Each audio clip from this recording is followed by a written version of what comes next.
Hola a todos y bienvenidos a Biología de Tranquis. La semana pasada hubo un episodio extra, y extra largo, de divagaciones sobre las partes más logísticas de la ciencia. La carrera científica, investigación básica contra fundamental, el papel de la financiación pública, etc. Pero antes de eso, estábamos hablando sobre arañas, y hoy seguimos en ello. En el episodio 56 hablábamos sobre qué es lo que distingue a una araña de otros artrópodos.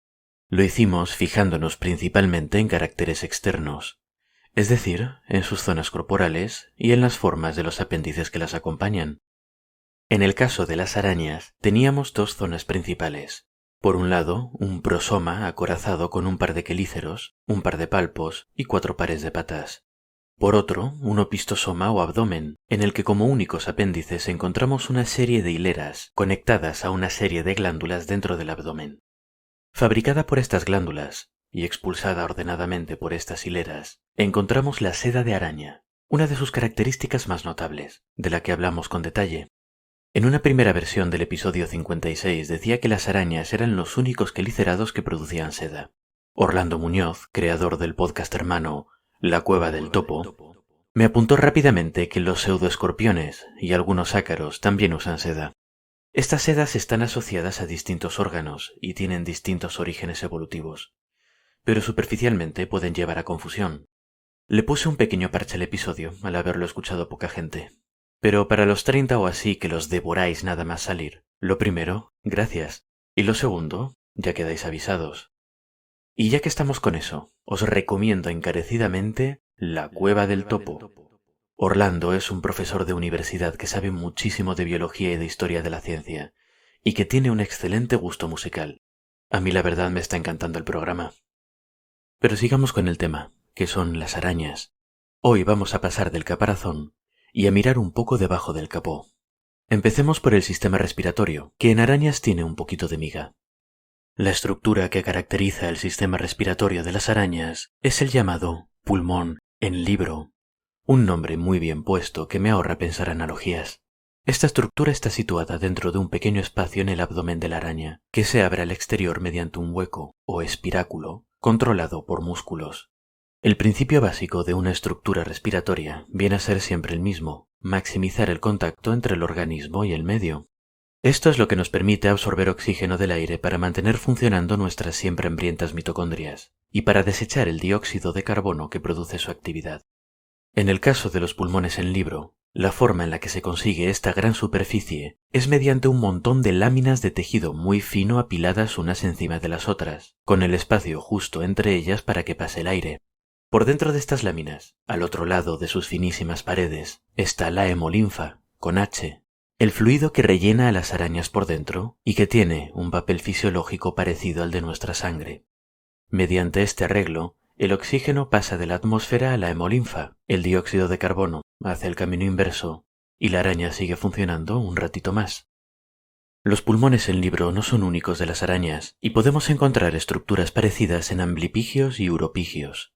Estos grupos comparten una forma básica en la que hay 4 pulmones, uno a cada lado del cuerpo, repartidos entre 2 segmentos del abdomen, es decir, a pares como las hileras, las patas o nuestros propios pulmones.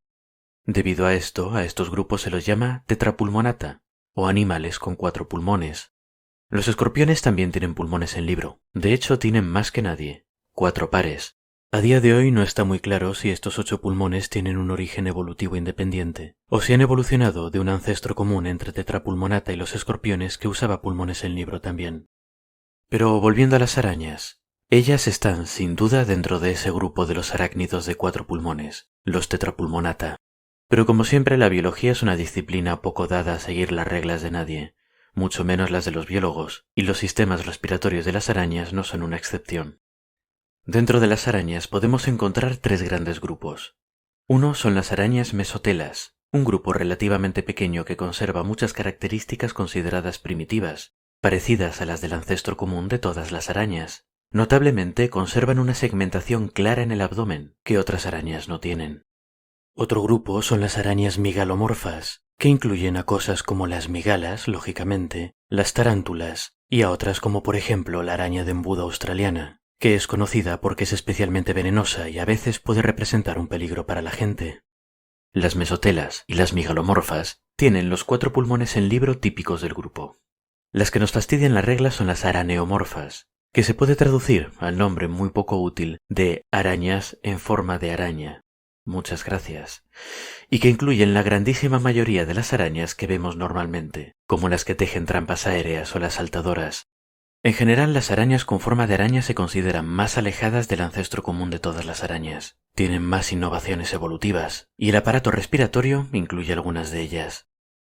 Entre las arañas araneomorfas, algunas tienen los 4 pulmones en libro habituales, pero muchas tienen solo 2, solo un par en un segmento. En vez del segundo par, su sistema respiratorio está complementado por unas estructuras llamadas tráqueas. Las tráqueas, al igual que los pulmones en libro, tienen un nombre muy descriptivo. Son tubos reforzados con quitina y abiertos al exterior por agujeros en el caparazón. Desde ellos, estas tráqueas penetran en el cuerpo del animal, ramificándose una y otra vez hacia distintas partes de la araña hasta formar diminutos tubos llamados traqueolas, en contacto directo con los tejidos.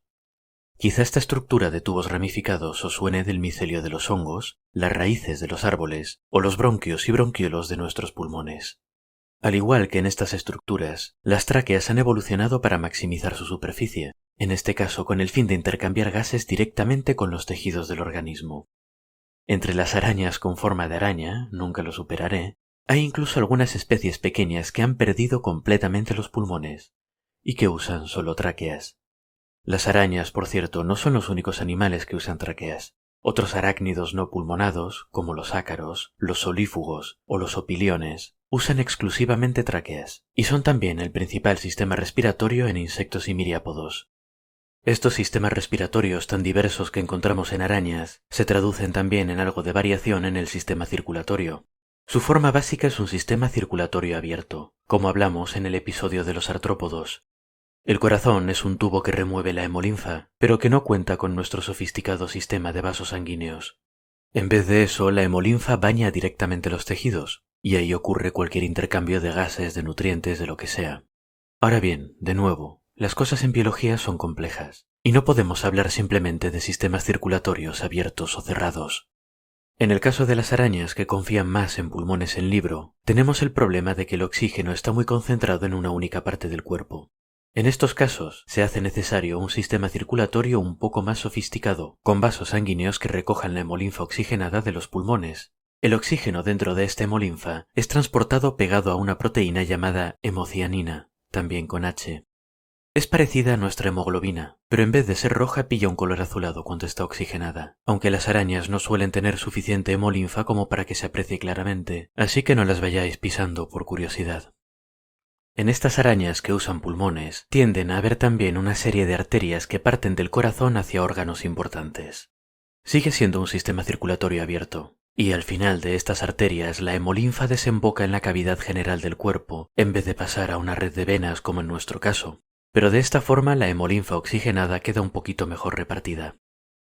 En arañas que tienen un sistema de tráqueas, en cambio, el sistema circulatorio suele ser algo más abierto, ya que las tráqueas se ocupan de llevar oxígeno directamente a muchos órganos vitales, y por tanto ya no corre tanta prisa mover la hemolinfa de un lado para otro. Entre estos órganos vitales a los que hay que llevar oxígeno con prisa, tenemos el sistema nervioso, que está bastante centralizado para los estándares de los artrópodos. Si recordamos, el modelo artrópodo básico consistía en 2 cadenas nerviosas que les recorrían el cuerpo de cabeza a trasero por la parte de debajo, también llamada ventral. Además, en cada segmento del animal encontrábamos 2 bolitas de neuronas, también llamadas ganglios, una perteneciente a cada una de las cadenas nerviosas. Por último, algunos ganglios se fueron desplazando a lo largo de la evolución, agrupándose cerca de la cabeza y formando una especie de cerebro. En el caso de las arañas, todos los ganglios que tienen están agrupados en 2 masas que les ocupan una buena parte de la parte delantera, una de ellas encima del esófago y otra debajo. Pero aunque esté centralizado, este sistema nervioso sigue siendo pequeño en términos absolutos, en cantidad total de neuronas, y gran parte de su capacidad de procesamiento necesariamente debe dedicarse a recibir información de los sentidos y a mover al animal. No parecen tener mucho sitio para ecuaciones. Es por esto que los científicos de varias disciplinas están bastante interesados en el abanico de comportamientos relativamente complejos que muestran las arañas. Hay que tener en cuenta que estas criaturas son depredadores generalistas, con sentidos desarrollados, y que tienen que desenvolverse en ambientes complejos debido a sus varias estrategias de caza sofisticadas. No van a construir naves espaciales en un futuro cercano, pero tampoco pueden permitirse ser demasiado tontas. Y empecemos por las redes. Las arañas no son seres sociales. No van a la escuela de las arañitas. Así que a no ser que nos hayamos perdido algo, la construcción de sus elaboradas trampas tejidas de distintas formas es un conocimiento con el que nacen. Ya es curioso que un cerebro pequeño pueda venir de serie con algo así. Imaginaos nacer y ya saber montar una estantería, sin leerse un manual de instrucciones o mirar ningún programa de bricolaje. Pero además es que la cosa no acaba aquí, y las arañas no son simples robotitos siguiendo un programa estricto. Para empezar, las arañas que construyen redes aéreas tienen que tener aunque sea una idea vaga de la posición de las estructuras que construyen, ya que muchas veces estas estructuras abarcan distancias muy largas considerando el tamaño del animal. Además, si por ejemplo las metes en una caja pequeña, son capaces de improvisar y ajustar las dimensiones de su red a este nuevo espacio restringido. A más largo plazo, se ha visto que las arañas pueden ir modificando la forma de su red según la experiencia, dependiendo, por ejemplo, pues del tamaño de las presas que estén atrapando, o de la cantidad de ellas que estén cayendo, o de las áreas de las telas en las que estén cayendo. Todo esto necesariamente implica cierto grado de memoria y cierta capacidad de planificación. Pero sin duda, las capacidades mentales más llamativas para nosotros ocurren en las arañas saltadoras. Las arañas saltadoras no ponen trampas, sino que cazan directamente a sus presas. Su cuerpo está adaptado para esto, con ojos grandes que les permiten formar imágenes y patas que les permiten saltar largas distancias sobre sus presas. Entre sus costumbres, sus enormes ojos y su aspecto peludo, casi podríamos considerarlas diminutos felinos. Este estilo de vida, claro, requiere un poco más de astucia que sentarse en una red a esperar, sobre todo porque muchas veces las arañas saltadoras se alimentan precisamente de otras arañas, la cual, como os podéis imaginar, es una ocupación de alto riesgo.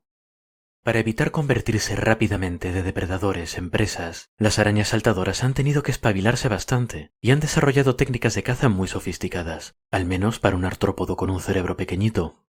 Por ejemplo, para cazar una araña tejedora, lógicamente no pueden simplemente subirse a la red.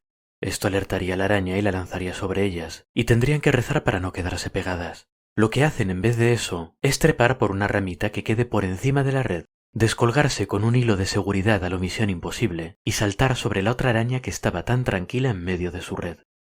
Esto ya requiere cierto grado de inteligencia, al menos para planear la ruta, pero ni siquiera es todo. A veces las arañas saltadoras se acercan a la red de una araña y empiezan a tirar de los hilos para hacerle creer que son un bichito que ha caído en ella.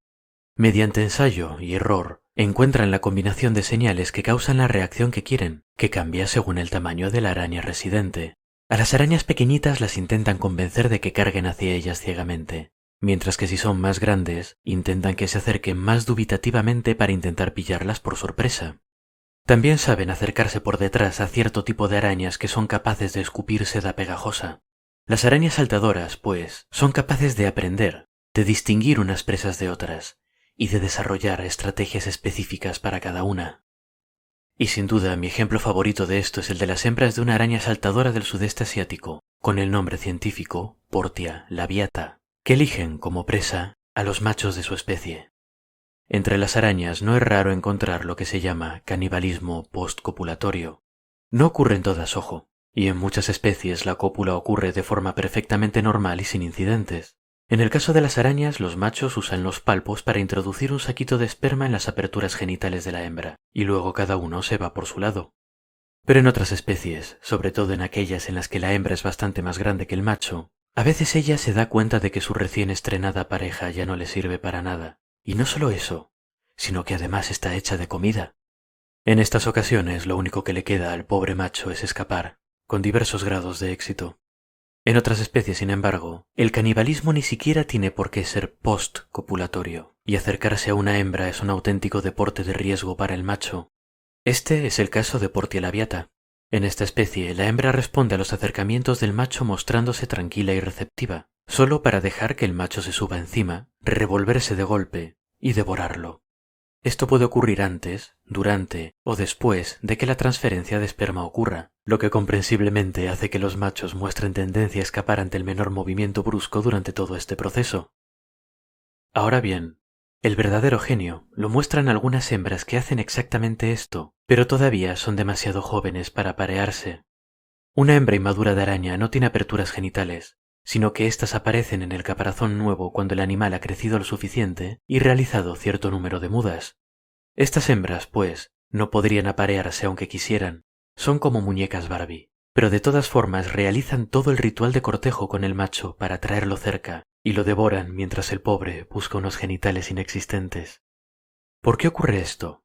¿Será este cortejo un instinto arraigado que una hembra casi madura tiende a hacer aunque no pueda aparearse?